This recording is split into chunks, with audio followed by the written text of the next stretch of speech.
وہ ہے انتخاب لاجواب۔ آپ اس کو ایک مثال سے سمجھیے، اگر کوئی بڑا امیر آدمی ہے اور اس نے بیٹی کی شادی کرنی ہے تو وہ بیٹی کے لیے شوہر جو چنے گا وہ سب سے بہترین، جو خاندان چنے گا وہ سب سے بہترین، پھر جو گھر بنائے گا وہ سب سے بہترین، پھر بیٹی کے لیے اگر فرنیچر بنائے گا تو سب سے بہترین، جیولری بنائے گا تو سب سے بہترین، کپڑے بنائے گا تو وہ سب سے بہترین، ایک ایک چیز جو بیٹی کے لیے ہوگی وہ سب سے بہتر ہوگی، کیونکہ اس کو بیٹی کے ساتھ محبت ہے۔ اللہ کے حبیب صلی اللہ علیہ وسلم کو اللہ نے دنیا میں بھیجا تو اللہ نے ان کی ہر چیز کو بہترین بنایا۔ چنانچہ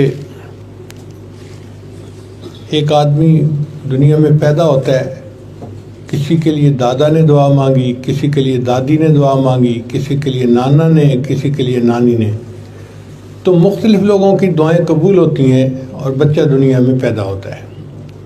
اللہ کے حبیب صلی اللہ علیہ وسلم کے لیے کس نے دعا مانگی؟ سیدنا ابراہیم علیہ السلام نے۔ حدیث مبارکہ میں آتا ہے کہ جب ابراہیم علیہ السلام نے بیت اللہ بنایا تو اللہ نے فرمایا میرے خلیل آپ نے مزدوری کی ہے، اب آپ مجھ سے مانگیں جو مانگتے ہیں۔ تو ابراہیم علیہ السلام نے جواب دیا، یا اللہ میں آپ سے دنیا کا مال و منال نہیں مانگتا، میں آپ سے دنیا کا فضل و کمال نہیں مانگتا، تو میرے ابراہیم کیا مانگتے ہو؟ اے اللہ میں آپ سے آمنہ کا لال مانگتا ہوں۔ ربنا وابعث فیہم رسولا، اے اللہ ان میں اپنے رسول کو بھیج دیجئے۔ میں نے آپ کا گھر بنا دیا، عبادت سکھانے والے کو بھیج دیجئے۔ میں نے مدرسہ بنا دیا، علم پڑھانے والے کو بھیج دیجئے۔ تو نبی علیہ السلام نے فرمایا کہ میں ابراہیم علیہ السلام کی دعا کی قبولیت بن کے دنیا میں آیا ہوں۔ ابراہیم علیہ السلام نے دو دعائیں مانگی، ایک دعا مانگی تو اللہ نے ان کو اسماعیل عطا کیا، اور دوسری دعا مانگی تو 41 فرشتوں کے بعد اللہ نے اپنے حبیب صلی اللہ علیہ وسلم کو عطا فرما دیا۔ دونوں دعائیں تھیں، پہلا زمزم والا تھا اور دوسرا کوثر والا تھا، پہلا محب تھا اور دوسرا محبوب تھا۔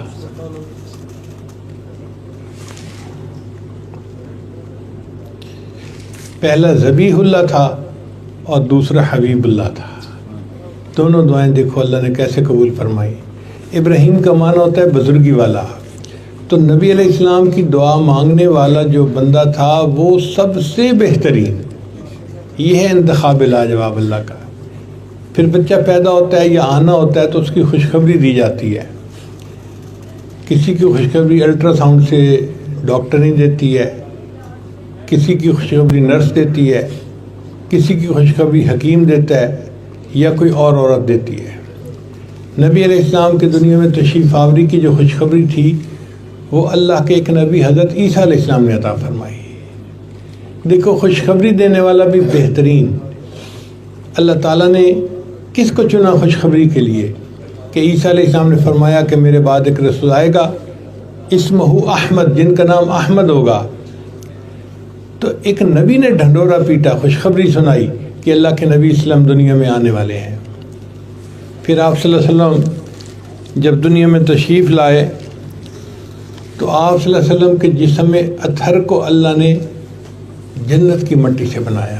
وہ دنیا کی مٹی نہیں تھی، جنت کی مٹی تھی، اس لیے نبی علیہ السلام کے جسم اطہر سے خوشبو آتی تھی۔ آپ صلی اللہ علیہ وسلم جہاں سے گزر جاتے تھے اس جگہ سے خوشبو آیا کرتی تھی۔ صحابہ کرام کہتے ہیں کہ جب ہم کبھی مس کرتے حضور صلی اللہ علیہ وسلم کو کہ کہاں ہیں، ڈھونڈنا رہتا تو ہم خوشبو ڈھونڈتے ڈھونڈتے بالآخر نبی علیہ السلام تک پہنچ جاتے تھے۔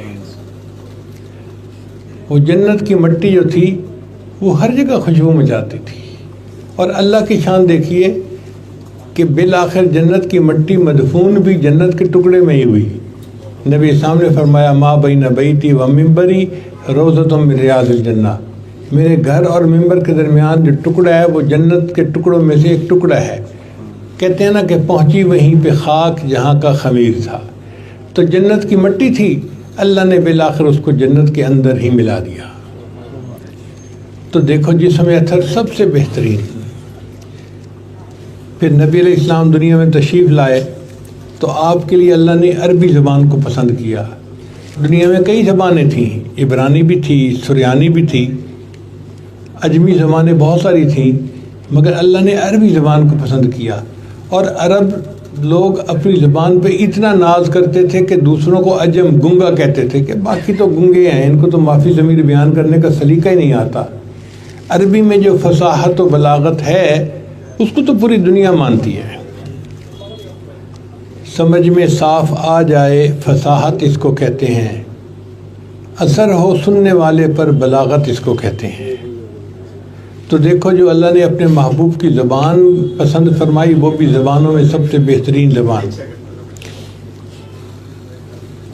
پھر اللہ تعالیٰ نے اپنے نبی صلی اللہ علیہ وسلم کو جو حسن عطا فرمایا وہ بھی لاجواب۔ حدیث پاک میں آتا ہے کہ حسان بن ثابت عنہ نے کہا وَأَحْسَنَ مِنْكَ لَمْ تَرَ قَطُّ عَيْنِي وَأَجْمَلَ مِنْكَ لَمْ تَلِدِ النِّسَاءُ خُلِقْتَ مُبَرَّأً مِنْ كُلِّ عَيْبٍ كَأَنَّكَ قَدْ خُلِقْتَ كَمَا تَشَاءُ۔ اے محبوب، آپ سے زیادہ خوبصورت کبھی کسی آنکھ نے دیکھا نہیں، اور آپ سے زیادہ جمال والا کبھی کسی عورت نے بچہ جنا نہیں۔ آپ تو اس طرح عیبوں سے پاک ہو کر دنیا میں آئے ہیں جیسے اپنی من پسند کا حسن لے کر دنیا میں آئے ہوں۔ تو اللہ نے اپنے جسم کو ایسا حسن و جمال عطا فرمایا تھا، جہاں آپ تشریف لاتے تھے وہاں روشنی آ جاتی تھی۔ سیدہ عائشہ کلانہ فرماتی ہیں کہ میں کمرے میں بیٹھی سی رہی تھی کپڑے، اور میری سوئی نیچے گر گئی۔ اب میں پریشان کہ سوئی کو ڈھونڈوں کیسے، چونکہ تھوڑا اندھیرا تھا۔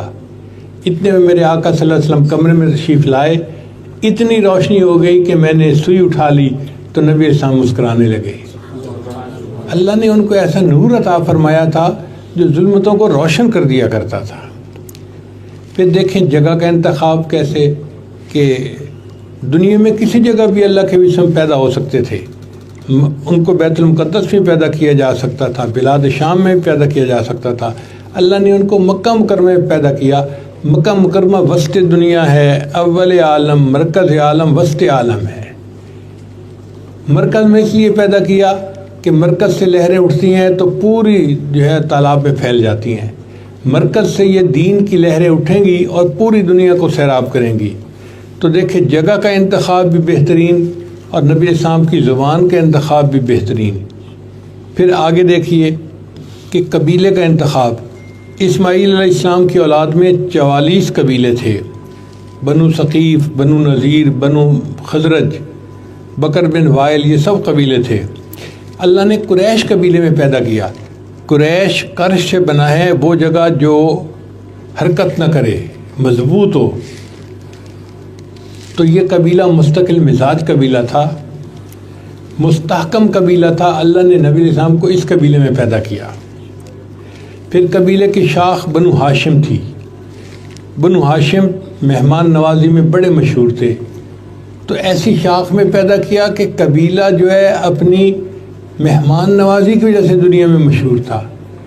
تو قبیلہ بھی بہترین، قبیلے کی شاخ بھی بہترین۔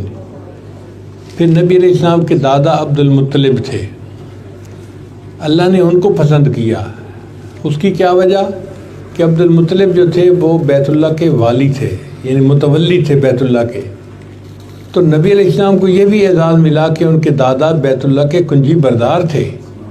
اللہ نے ان کو عبد المطلب کی اولاد میں پیدا فرمایا۔ پھر عبد المطلب کے 12 بیٹے تھے، اور اکثر کے نام بتوں کے نام پہ تھے۔ عبد العزیٰ، ابو لہب کا یہ نام تھا۔ عبد الشمس، شمس کا بیٹا۔ پھر عبد الحارث، یہ بھی کھیتی کا بیٹا۔ نوفل، سخت جگہ۔ حمزہ، لمبی جگہ۔ عباس، پتھریلی جگہ۔ ان سب بیٹوں میں سے ایک بیٹا نام تھا جس کا نام اللہ کے نام پہ تھا، اور تھا عبداللہ اس کا نام۔ اللہ نے اپنے نبی وسلم کے والد کو عبداللہ کے نام سے پسند فرمایا۔ تو والد بھی اپنے بھائیوں میں سب سے بہترین۔ حدیث پاک میں ہے کہ ان کا عبداللہ رضی اللہ عنہ کا حسن ایسا تھا کہ لوگ ان کو مڑ مڑ کے دیکھتے تھے۔ مکہ مکرمہ کی شاید ہی کوئی عورت ہو جو اپنے دل میں وش نہ کرتی ہو کہ اس بندے کا نکاح مجھ سے ہو جاتا۔ اللہ نے ایسا حسن و جمال عطا فرمایا تھا، اس لیے کہ وہ منور شخصیت نبی علیہ السلام کے والد بننی تھی۔ تو والد بھی بہترین، دادا بھی بہترین اور والد بھی بہترین. پھر والد کے بعد والدہ کا قبیلہ ہے، اس کا معنی شاخ والا، بنو نذیر کانٹوں والا. نبی اسلام کی والدہ کا قبیلہ تھا بنو زہرہ، تر و تازگی والا. قبیلے کا نام دیکھو کتنا پیارا ہے. اور پھر والدہ کا نام آمنہ، امن والی، امانت کو پسند رکھنے والی. تو نبی علیہ السلام اللہ کی امانت تھے، اور ان کو جس خاتون نے دنیا میں اپنے پیٹ میں پالنا تھا، یہ والدہ کا نام کتنا خوبصورت تھا. حالانکہ اس زمانے میں عورتوں کے نام بڑے عجیب و غریب ہوتے تھے. ایک عورت کا نام تھا خنسا، بد شکل. ایک کا نام تھا حربہ، لڑنے والی. ایک کا نام تھا آمنہ، امانت کا خیال رکھنے والی. تو نبی علیہ السلام کی والدہ کا نام آمنہ تھا، جو ناموں میں سے بہترین نام تھا، اور واقعی وہ اسم با مسمہ بھی تھی. انہوں نے نبی علیہ السلام کو اتنا پیار دیا، اتنی محبت دی، اتنی شفقت دی کہ نبی علیہ السلام پوری زندگی اس کو یاد کرتے تھے. پھر نبی علیہ السلام کے نام نامی اس میں گرامی کا، تو ناموں میں سے بہترین نام نبی علیہ السلام کے 2 نام تھے. ایک نام تھا محمد صلی اللہ علیہ وسلم اور ایک نام تھا احمد. محمد کا مطلب وہ ہستی کہ جس کی دنیا میں اتنی تعریفیں ہوں کہ اتنی تعریف کسی اور کی ہو ہی نہ سکے. اور واقعی یہ بات سچ ہے کہ نبی علیہ السلام کی تعریفیں صرف مسلمانوں نے نہیں کی. نبی علیہ السلام کی تعریفیں کافروں نے بھی کی ہیں، انگریزوں نے بھی کی ہیں، کتابیں لکھی ہیں، ہندوؤں نے، سکھوں نے. کس نے نبی علیہ السلام کی تعریف میں کتابیں لکھی ہیں؟ تو محبوب کی تعریف مخلوق نے خوب کی ہے، جتنا کوئی کر سکتا تھا. آپ بتائیں کسی کی منقبت میں 40,000 اشعار کسی نے لکھے؟ نہیں لکھے. اگر لکھے تو نبی السلام کے بارے میں لکھے گئے. تو محمد نام جس کی تعریف اتنی ہو کہ اتنی تعریف دنیا میں کسی اور کی نہ ہو. یہ نبی علیہ السلام کا نام فرش پہ تھا، اور ایک نبی علیہ السلام کا نام عرش پہ تھا، اس کا نام تھا احمد. احمد کا مطلب وہ ذات کہ جو اللہ کی اتنی حمد بیان کرے کہ اتنی حمد کبھی کسی نے بیان کی ہی نہ ہو. اور یہ بات بھی سچی ہے. نبی علیہ السلام فرماتے ہیں قیامت کے دن اللہ مجھے مقام محمود عطا کرے گا، اور میں وہاں جا کر سجدہ کروں گا اور اللہ کی ایسی حمد بیان کروں گا نہ اس سے پہلے کسی نے کی ہوگی، نہ اس کے بعد کوئی ایسی حمد بیان کر سکے گا. تو نبی علیہ السلام ایسی حمد بیان کرنے والے، اس لیے ان کا نام احمد بھی سجتا ہے. اب دیکھیں انبیاء کے نام تو بہت تھے، مگر ان کے ناموں کے معنی عجیب و غریب. آدم گندم گوں، نوح نوحہ کرنے والا، زکریا سبق دینے والا، ادریس درس دینے والا، یوسف افسوس کرنے والا، یعقوب بعد میں آنے والا، موسیٰ پانی سے نکالا ہوا، عیسیٰ سیاحت کرنے والا. یہ انبیاء کے نام ہیں. لیکن نبی علیہ السلام کے نام نامی گرامی کے معنی کتنے خوبصورت ہیں. اللہ فرماتے ہیں کہ وہ ذات جس کی اتنی تعریفیں ہوں کہ دنیا میں کسی اور کی اتنی تعریفیں ہوں ہی نہیں. چنانچہ نبی السلام محمد بھی تھے، احمد بھی تھے.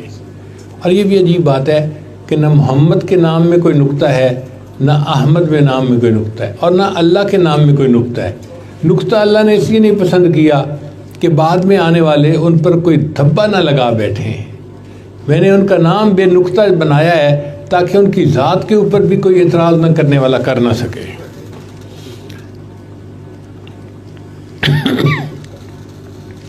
چنانچہ محمد اور محبت یہ دونوں الفاظ لینا تو 2 دفعہ ہونٹ ملتے ہیں، محبت اور محمد. تو نبی علیہ السلام آئے تھے دنیا کو محبت سکھانے کے لیے. اللہ کی محبت سکھانا، اپنے قریبی رشتہ داروں کی محبت سکھانا. تو نبی علیہ السلام کے نام نامی کے اندر کیا تاثیر ہے. پھر ایک اور بات دیکھیے کہ جب کوئی بندہ نماز پڑھتا ہے نا تو اس کی ہر رکعت احمد کا نام بنتی ہے. جب وہ کھڑا ہوتا ہے تو الف بنتا ہے، جب رکوع میں جاتا ہے تو ہا بنتا ہے، جب سجدے میں جاتا ہے تو میم بنتا ہے، اور جب اتحیات میں بیٹھتا ہے تو دال کی شکل بنتی ہے. تو اگر سب کو ملائیں تو احمد کا لفظ بنتا ہے. اس لیے اللہ تعالیٰ بندے کے نماز پڑھنے پر بہت خوش ہوتے ہیں، اس لیے کہ وہ دیکھنے میں تو نماز پڑھ رہا ہوتا ہے، حقیقت میں اس کا جسم اللہ کے محبوب کا نام بنا رہا ہوتا ہے. میں نے تو یوں ہی خاک میں پھیری تھی انگلیاں، دیکھا جو غور سے تو تیری تصویر بن گئی۔ تو اللہ کو اپنے محبوب صلی اللہ علیہ وسلم کا نام جسم سے بنتا دیکھ کے خوشی ہوتی ہے، اور اللہ تعالیٰ نمازی بندے پر محبت کی نظر ڈالتے ہیں۔ پھر نبی علیہ السلام کی جو دایا تھی، تو نبی علیہ السلام کو اللہ نے ایک ایسے قبیلے کے اندر جو ہے نا وہ بھیجا کہ جس کی عورت جو تھی وہ بنو سعد قبیلے کی تھی، نیک بخت قبیلے کی تھی۔ واقعی اس عورت کی نیک بختی تھی کہ اس کو اللہ کے حبیب صلی اللہ علیہ وسلم کو پرورش پانے کا موقع ملا۔ پھر دایا کا نام تھا حلیمہ۔ حلیمہ کہتے ہیں حلم والی، تحمل مزاج۔ کئی عورتیں ذرا کم حلم والی ہوتی ہیں تو بچے کو چھوٹی چھوٹی بات پہ ڈانٹتی ہیں، کوستی ہیں، مارتی ہیں، چٹکیاں لیتی ہیں۔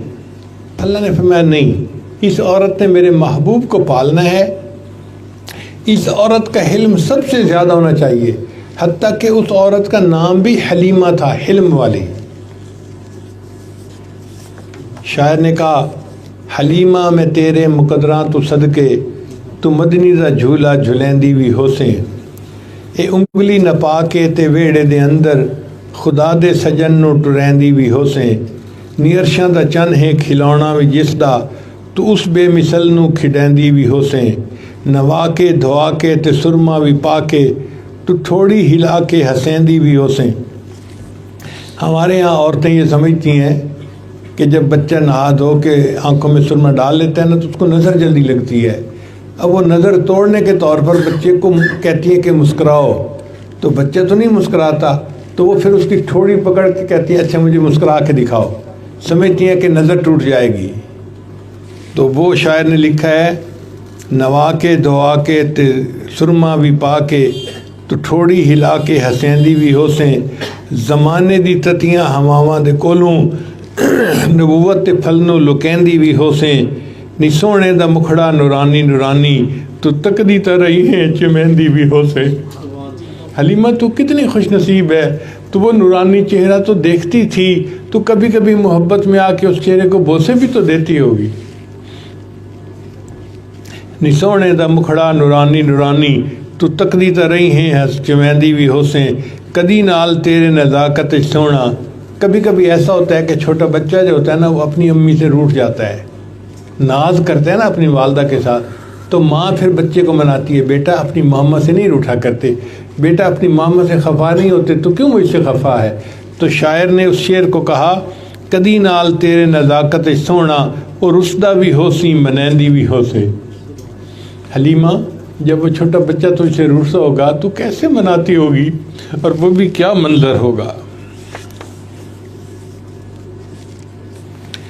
پھر نبی علیہ السلام کی بیویوں کا انتخاب، اللہ نے نبی علیہ السلام کی بیویوں کا انتخاب ایسا کیا کہ جو صفات ان کے اندر تھیں وہی صفات نبی علیہ السلام کے اندر تھیں، یعنی ایک جیسی طبیعت اور ایک جیسی سیرت اور ایک جیسی فطرت تھی۔ چنانچہ خدیجہ کا معنی ہے خدمت کرنے والی، نبی علیہ السلام امت کی خدمت کرنے والے۔ سودا کا مطلب ہے آرام دینے والی، تو نبی علیہ السلام امت کو آرام پہنچانے والے۔ عائشہ کا مطلب ہے عیش دینے والی، نبی علیہ السلام بھی امت کو جنت کی عیش دینے والے۔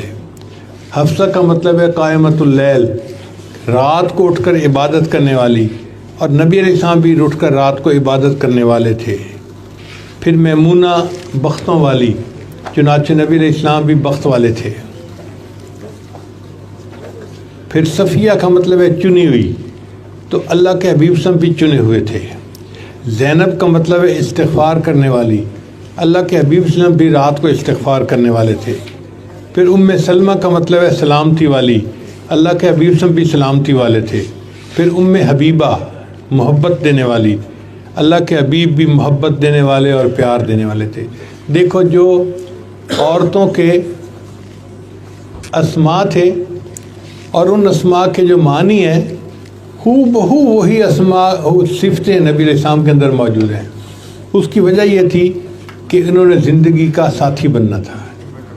اللہ تعالیٰ فرماتے ہیں الطیبات للطیبین، پاک مردوں کے لیے پاکیزہ عورتیں، تو اگر نبی علیہ السلام کی بیویوں کی پاکیزگی کو جاننا چاہیں تو نبی علیہ السلام کی پاکیزگی کا تصور کیجئے، وہ کتنے معصوم تھے اور کتنے پاکیزہ تھے۔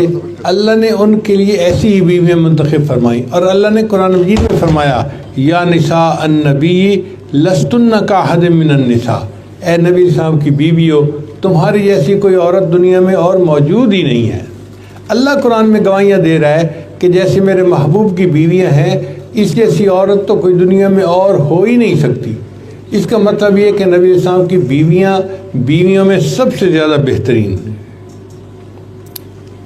پھر نبی علیہ السلام کے بیٹے کو اللہ نے بیٹے عطا فرمائے جو بچپن میں وفات پا گئے، تو بیٹے جو تھے وہ بھی بہترین، چنانچہ قاسم تقسیم کرنے والا، اللہ کے حبیب صاحب بھی قاسم تھے، فرمایا انما انا قاسم واللہ یعطی، کہ میں تو تقسیم کرنے والا ہوں، برکتوں اور رحمتوں کو اللہ عطا کرنے والا ہے۔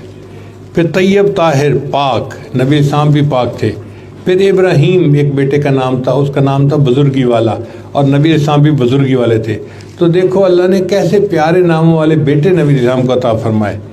پھر اس کے بعد بیٹیوں کا انتخاب دیکھو اللہ نے کیسے کیا، زینب استغفار کرنے والی، رقیہ خامند کی خدمت کرنے والی، ام کلثوم بچوں کی تربیت کرنے والی، اور فاطمہ دوزخ سے آزاد رہنے والی۔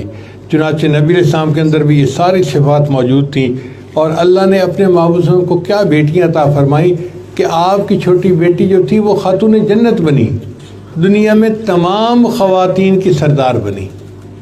پھر اللہ تعالیٰ نے ان کی آگے جو اولاد تھی وہ بھی بہترین، نواسے نواسیاں پوتے پوتے ہوتے ہیں، لیکن جو نبی علیہ السلام کے نواسے تھے وہ تو الگ ہی جو ہے نا وہ ہستیاں تھیں۔ نبی علیہ السلام نے فرمایا الحسن والحسین سیدہ شباب اہل الجنہ، حسن اور حسین جنت کے نوجوانوں کے سردار ہیں۔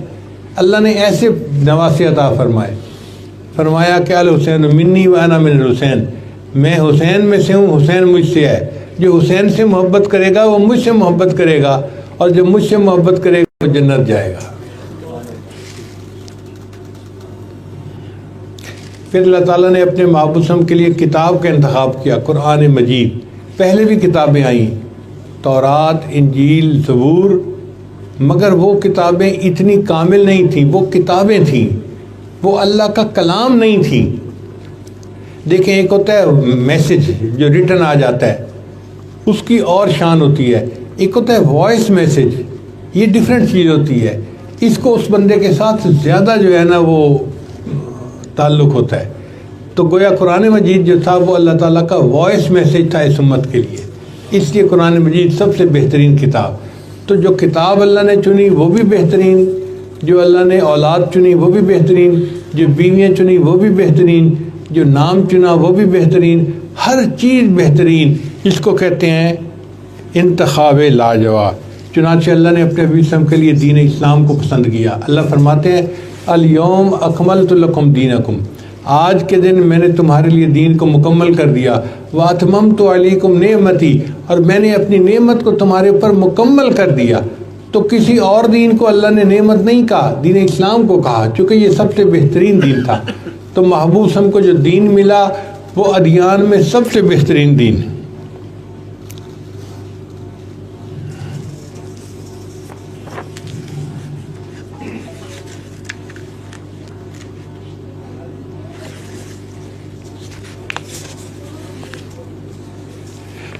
پھر اللہ نے اپنے محبوب کو جو امت عطا فرمائی وہ امتوں میں بہترین ہے۔ حدیث پاک میں ہے انتم تتمون 70 امتاً، کہ تم 70 نمبر کی امت ہو جو دنیا میں آئی ہو، انتم اکرمھا و افضلھا، تم سب سے زیادہ اللہ کے نزدیک عزت والی اور افضل امت ہو۔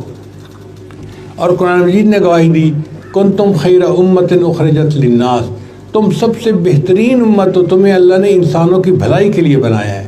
اب آپ اندازہ لگائیے کہ نبی علیہ السلام کو جو امت ملی وہ بھی امتوں میں سے بہترین امت تھی۔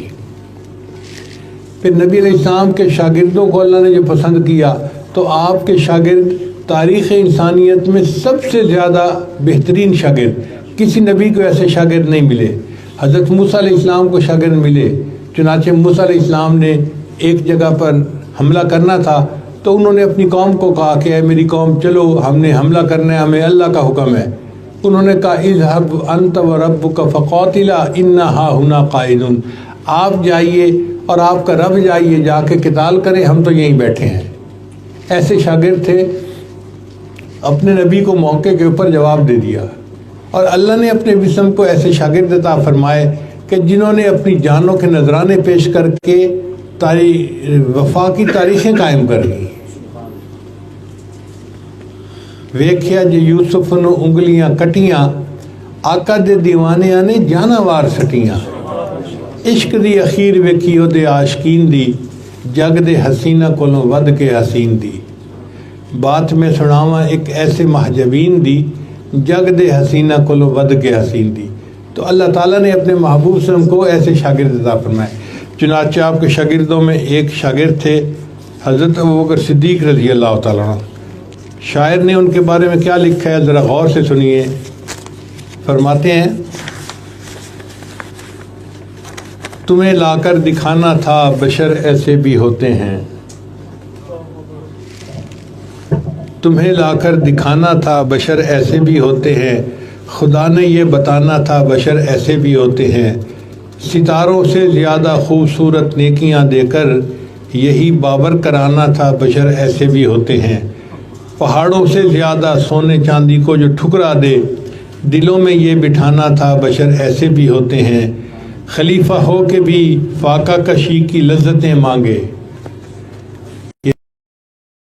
خلیفہ تھے تو فاقے کو پسند کرتے تھے، حالانکہ ان کے بیت المال میں اربوں خربوں جو ہے وہ روپاؤں موجود ہوتے، درہم دینار موجود تھے۔ خلیفہ ہو کے بھی فاقہ کشی کی لذتیں مانگے، فرشتوں کو دکھانا تھا بشر ایسے بھی ہوتے۔ اللہ تعالیٰ نے فرشتوں کو یہ دکھانا تھا، اے میرے فرشتوں دیکھو بشر ایسے بھی ہوتے ہیں کہ سونے چاندی کے ڈھیر ہیں ان کے قدموں میں لگے ہوئے، اور وہ پاؤں سے ٹھکرا دیتے ہیں اور فاقے والی زندگی گزارنا پسند کرتے ہیں۔ چنانچہ شاعر ان کے بارے میں لکھتا ہے پیغمبر تو نہ تھا لیکن پیغمبر جیسا لگتا تھا، پیغمبر تو نہ تھا لیکن پیغمبر جیسا لگتا تھا، وہ دریا تھا مگر گہرے سمندر جیسا لگتا تھا، کچھ ایسی تازگی تھی اس کے چہرے پر کہ وہ سب کو طلوع صبح کے بے داغ منظر جیسا لگتا تھا، نبی کا دور یاد آتا تھا اس کے دور میں ایسا، نبی کے بعد وہ کندے مکرر جیسا لگتا تھا، زمین سمٹی چلی جاتی تھی اس کی فوج کے آگے، یعنی صدیق گنانوں کی فوج جس کے سپہ سالار خالد بن ولید تھے، جو انہوں نے مسیلمہ کذاب کے سرکوبی کے لیے بھیجی تھی، اس کے بارے میں فرماتے ہیں زمین سمٹی چلی جاتی تھی اس کی فوج کے آگے، ہر ایک خدمت گزار اس کا سکندر جیسا لگتا تھا۔ یہ تھے حضرت ابوبکر صدیق رضی اللہ عنہ۔ پھر اس کے بعد حضرت عمر رضی اللہ عنہ کا نمبر آتا ہے، اس کے بارے میں شاعر کہتا ہے زمین مانگتے تھے نہ زر مانگتے تھے، پیغمبر خدا سے عمر مانگتے تھے، زمین مانگتے تھے نہ زر مانگتے تھے، پیغمبر خدا سے عمر مانگتے تھے، پہاڑوں پہ بھی خوف طاری ہو جس کا، زمین پر وہ ایسا بشر مانگتے تھے، کرے ساری دنیا پہ اپنا جو سایہ، وہ صحرا میں ایسا شجر مانگتے تھے، جو دنیا میں سارے سروں پر ہو بھاری، وہ ایک ایسا آزاد سر مانگتے تھے، جو فردوس میں سب سے ہو خوبصورت، عمر کے لیے ایسا گھر مانگتے تھے، جدا ہونا منزل سے پہلے جو ایسا، وہ اپنے لیے ہم سفر مانگتے تھے۔ یہ نبی علیہ السلام کی دعائیں تھیں کہ مراد مصطفیٰ حضرت عمر رضی اللہ عنہ نبی علیہ السلام کی قدموں میں آ گئے۔ فرماتے ہیں مرد جلال مرد ہنر بھیجنا پڑا، اونچے بدن پہ اونچا ہی سر بھیجنا پڑا، آئی سزائے کفر کسی سمت سے اگر، اس شخص کو اکیلا وہاں بھیجنا پڑا، پڑنے لگا جو زور جہالت کی فوج کا، روئے زمیں پہ رب کو عمر بھیجنا پڑا، سب سے بڑے نبی کی حفاظت کے واسطے فولاد سے بھی سخت بشر بھیجنا پڑا۔ یہ سیدنا عمر رضی اللہ عنہ تھے جن کو اللہ نے ایسی شخصیت عطا فرمائی تھی کہ کفار ان کا مقابلہ نہیں کر سکتے تھے۔ عمر رضی اللہ عنہ کے اسلام لانے سے پہلے سب لوگ گھر میں چھپ کے نماز پڑھتے تھے، جب عمر اللہ نے کلمہ پڑھا ہے اللہ کے نبی صلی اللہ علیہ وسلم آئیے ہم حرم میں نماز پڑھتے ہیں، چنانچہ حضرت حمزہ اللہ عنہ بھی ہیں، حضرت عمر اللہ عنہ بھی ہیں، آگے چل رہے ہیں، نبی علیہ السلام چل رہے ہیں، پیچھے باقی غلام ہیں، یہ سب حضرات حرم میں پہنچے تو عمر اللہ عنہ نے اعلان کیا، اے کفار، اگر تم میں سے کوئی اپنے بچوں کو یتیم کروانا چاہتا ہے اور اپنی بیوی کو بیوہ کروانا چاہتا ہے تو وہ میرے مقابلے میں آ جائے، ہم آج حرم میں نماز پڑھیں گے، کوئی ہمیں روک نہیں سکتا۔ اندازہ کیجئے اللہ نے اس شخصیت کے سبب اسلام کو کیسا عروج عطا فرمایا کہ حرم کے اندر نماز کھلے عام پڑھنی شروع ہو گئی۔ پھر نبی علیہ السلام کے صحابہ میں سے ایک شاگرد تھے، ان کا نام تھا حضرت بلال رضی اللہ عنہ۔ اگرچہ ظاہری طور پہ وہ غلام تھے، وہ کہ نبی علیہ السلام کے عاشق صادق تھے۔ ان کے بارے میں علامہ اقبال نے بہت خوبصورت اشعار لکھے ہیں، چمک اٹھا جو ستارہ تیرے مقدر کا، کہ اے بلال چمک اٹھا جو ستارہ تیرے مقدر کا، حبش سے تجھ کو اٹھا کر حجاز میں لایا، ہوئی اسی سے تیرے غم کدے کی آبادی، تیری غلامی کے صدقے ہزار آزادی۔ وہ آستانہ چھٹا تجھ سے ایک دم کے لیے، کسی کے عشق میں تو نے مزے ستم کے لیے، جفا جو عشق میں ہوتی ہے وہ جفا ہی نہیں، ستم نہ ہو تو محبت میں کچھ مزہ ہی نہیں۔ یہ بہت خوبصورت شعر ہے، جفا جو عشق میں ہوتی ہے وہ جفا ہی نہیں، ستم نہ ہو تو محبت میں کچھ مزہ ہی نہیں۔ نظر تھی صورت سلمیٰ ادا شناس تیری، شراب دید سی پڑتی تھی اور پیاس تیری، یعنی جتنا تو نبی علیہ السلام کو دیکھتا تھا تیری دیکھنے کی حسرت اور بڑھ جاتی تھی، شراب دید سے بڑھتی تھی اور پیاس تیری، تجھے نظارے کا مثل کلیم سودا تھا، اویس طاقت دیدار کو ترستا تھا، مدینہ تیری نگاہوں کا نور تھا گویا۔ اے بلال لانو، مدینہ تیری نگاہوں کا نور تھا گویا، تیرے لیے تو یہ صحرا ہی طور تھا گویا، تیری نظر کو رہی دید میں بھی حسرت دید، جب تو نبی السلام کی دید کر رہا ہوتا تھا اس وقت بھی تیرے دل میں دید کی حسرت ہوتی تھی، اور دیکھوں اور دیکھوں اور دیکھوں۔ تیری نظر کو رہی دید میں بھی حسرت دید، خنق دلے کے تفید و دم نیا سعید، ادائے دید سراپا نیاز تھی تیری، کسی کو دیکھتے رہنا نماز تھی تیری۔ کیا بلال لانو، آپ جو نبی علیہ السلام کو دیکھتے رہتے تھے تو یہ گویا آپ محبت کی نماز پڑھ رہے ہوتے تھے، عشق کی نماز پڑھ رہے ہوتے تھے۔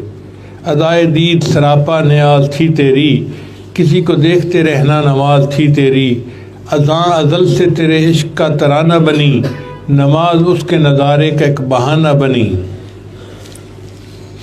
تو نبی علیہ السلام کے جو شاگرد تھے وہ شاگردوں میں سب سے زیادہ بہترین، اس سے پتہ چلتا ہے کہ اللہ نے اپنے نبی وسلم کو جو کچھ عطا فرمایا وہ سب بہترین تھا۔ یہ ہے انتخاب لاجواب کہ اللہ تعالیٰ نے اپنے محبوب کے لیے جو کچھ چنا وہ لاجواب چنا۔ چنانچہ شاعر کہتا ہے، دنیا سیپ محمد موتی صلی اللہ علیہ وسلم، تجھ بھی دنیا کیسے ہوتی صلی اللہ علیہ وسلم، گر نہ ہوتا عام نہ جایا امت کا غم کھانے والا، خلقت میٹھی نیند نہ سوتی صلی اللہ علیہ وسلم۔ بس ہم آخر پر اتنا ہی کہتے ہیں، بلغ العلا بکمالہ کشف الدجا بجمالہ، حسنت جمیع خصالہ صلوا علیہ وآلہ۔ اللہ تعالیٰ میں نبی السلام کی سچی محبت عطا فرمائے۔ ہمارے دلوں میں اولیاء جیسی محبت تو نہیں ہے جو ان کے اندر ہوتی ہے، لیکن بہرحال محبت ضرور ہے، یہ پکی بات ہے۔ ہم کلمہ گو ہے نا، نبی السلام سے محبت کرتے ہیں۔ شاعر نے کہا، میرا رومی ورگا عشق بھی نہیں، میرا رومی ورگا عشق بھی نہیں، تے میرے جامی ورگی ٹور بھی نہیں، میرا رومی ورگا عشق بھی نہیں تے میری جامی ورگی ٹور دی نہیں، مگر قسم خدا دی کھانا ہاں مینوں تیرے جیا کوئی اور بھی نہیں۔ اے اللہ کے وسلم، ہم جیسے بھی ہیں قسم اٹھا کر کہتے ہیں کہ ہمیں آپ جیسا کوئی اور نہیں ہے۔ آپ سے جو محبت ہے وہ سب سے اعلیٰ ہے اور ہماری زندگی کا وہ سرمایہ ہے۔ اللہ ہمیں اسی محبت پر دنیا میں زندہ رکھے اور اسی محبت پر قیامت کے دن نبی السلام کے قدموں میں کھڑا فرمائے وآخر دعوانا ان الحمدللہ رب العالمین۔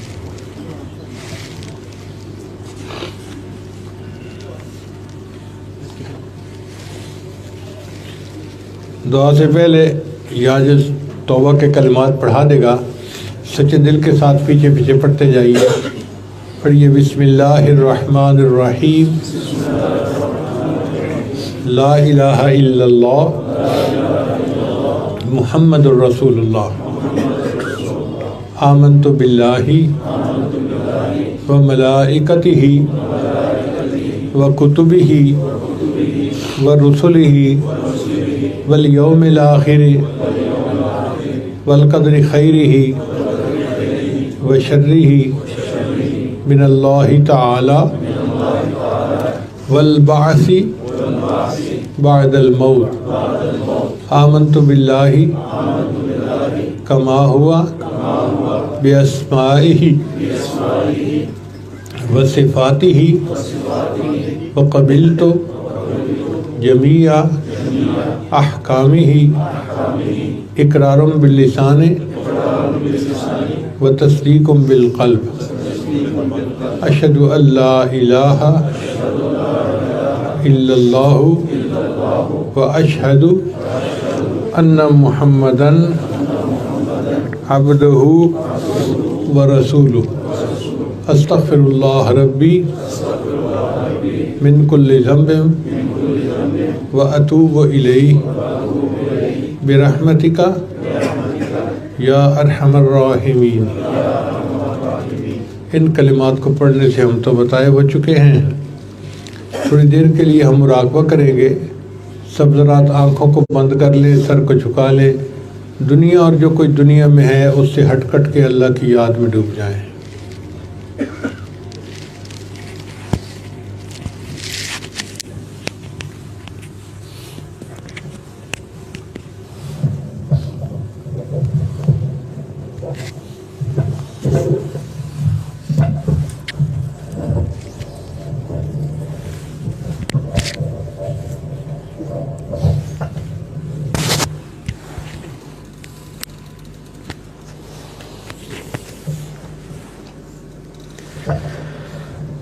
اپنے کسی عمل پہ سہارا ہی نہیں ہے، اپنے کسی عمل پہ سہارا ہی نہیں ہے، توبہ توبہ کیے بغیر گزارا ہی نہیں ہے، سنتا بھی ہے سوال وہ، دیتا بھی ہے جواب، سنتا بھی ہے سوال وہ، دیتا بھی ہے جواب، غافل غافل ہے تو کہ دل سے پکارا ہی نہیں ہے، غافل ہی نہیں ہے، رحمت کا اس کی کوئی کنارہ ہی نہیں ہے، اس کے سوا جھکائے کہیں پر بشر جبیں، اس کے سوا جھکائے کہیں پر بشر جبیں، یہ بات کبریا کو گوارا ہی نہیں ہے یہ بات کبریا کو گوارا ہی نہیں ہے محشر میں منہ دکھائیں گے آقا کو کس طرح محشر میں منہ دکھائیں گے آقا کو کس طرح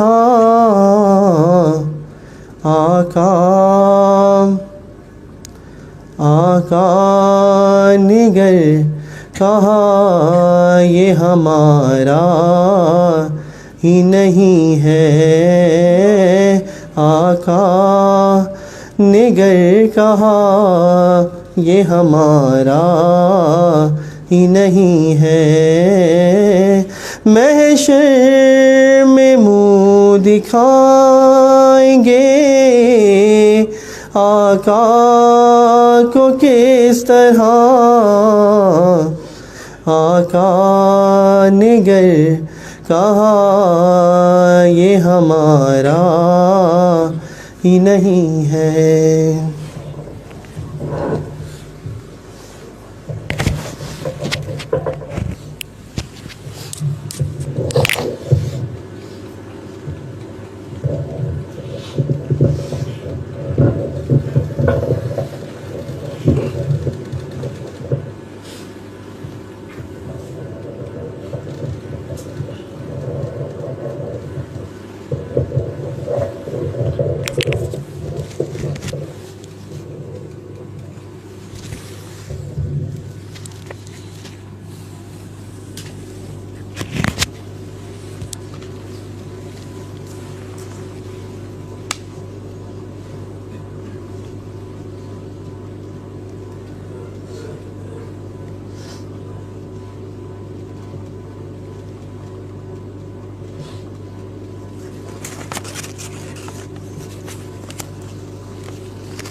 سبحان ربی البہاب اللہم صلی علی سیدنا محمد وعلی آل سیدنا محمد وبارک وسلم ربنا ظلمنا انفسنا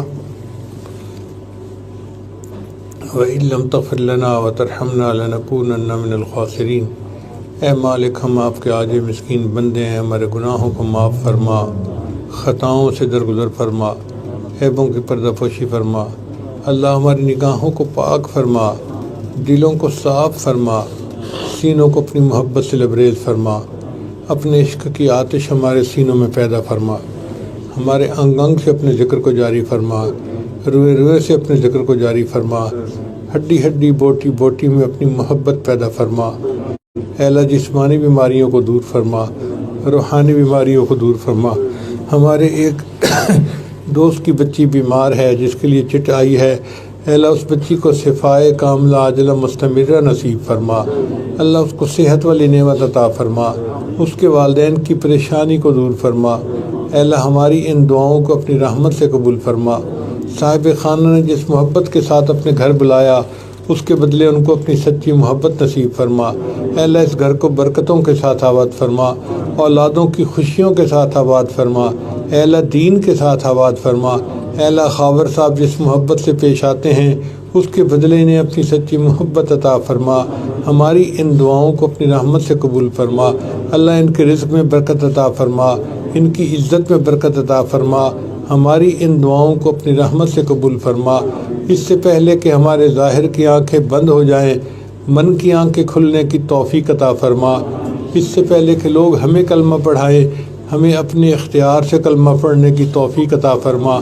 اور اس سے پہلے کہ لوگ ہمیں غسل دیں، ہمیں غسل توبہ کرنے کی توفیق عطا فرما۔ اور اس سے پہلے کہ ہمیں کفن پہنایا جائے، اللہ ہمیں تقوی کی پوشاک پہننے کی توفیق عطا فرما۔ اور اس سے پہلے کہ ہماری نماز جنازہ پڑھی جائے اللہ ہمیں نماز کی حضوری نصیب فرما، سجدے کا سرور نصیب فرما۔ اے اللہ اپنی رحمت کے ساتھ ہماری ان دعاؤں کو قبول فرما۔ اے اللہ اس مسکین کے پاس تو دینے کے لیے دعائیں ہیں، مگر آپ کے پاس تو دینے کے لیے کائنات کے خزانے ہیں۔ اللہ خزانوں کے دروازے کھول دیجئے۔ جتنے حاضرین مجلس مرد ہیں، یہ دور خواتین بیٹھی ہیں، اللہ سب کے دامن جھولیاں بھر دیجئے۔ اللہ رحمت کر دیجئے، محبت کی ایک نظر سے دیکھ لیجئے، ہماری ان دعاؤں کو اپنی رحمت سے قبول فرما لیجئے۔ ہمارے بہت سارے دوست قرضوں میں جکڑے ہوئے ہیں، اللہ قرضوں سے نجات عطا فرما دیجئے۔ ہماری ان دعاؤں کو اپنی رحمت سے قبول فرما لیجئے۔ کام کاروبار میں برکتیں عطا فرما، آنے والے وقت کو گزرے وقت سے بہتر فرما۔ اے اللہ ہم نے اپنی اوقات کے بقدر مانگا، مگر تو ہمیں اپنی شان کے بقدر عطا فرما۔ ربنا تقبل منا انک انت السمیع العلیم تب علینا انک انت التواب الرحیم۔ صلی اللہ تعالی علی حبیبہ سیدنا